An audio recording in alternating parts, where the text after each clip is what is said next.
পৌষ মাসের প্রায় শেষ প্রান্তে এসে দিন ও রাতের তাপমাত্রা আবারও বৃদ্ধি পাচ্ছে। এর ফলে আপাতত কমছে শীত ও কুয়াশার দাপট।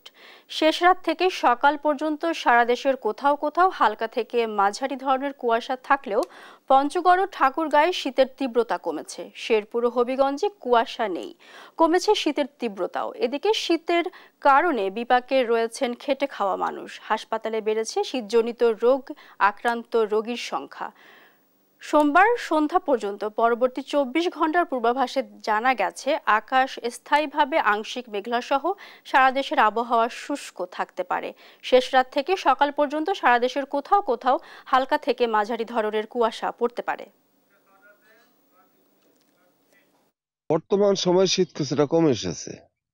কিছুদিন আগে তীব্র শীত অনুভূত হয়েছিল। ঠান্ডার তুলনায় এই সপ্তাহ ঠান্ডাটা একটু কম আর কি। এখন একটু সূর্যটা দেখা যাচ্ছে, কিন্তু ঠান্ডাটা কমেনি। বাতাস, আমরা শ্রমজীবী মানুষ কিভাবে যে কর্ম করব। এবারও প্রচণ্ড শীত জেগে বসেছে এবং তারপরে আবার মাঝারি শৈত্যপ্রবাহ চলতেছে। এই জন্য জনজীবন একেবারে বিপর্যস্ত বলা যায়। বিশেষ করে শ্রমজীবী মানুষ যারা দিনে আনে দিনে খায়, তাদের কিন্তু আপনার অনেক সমস্যা হচ্ছে।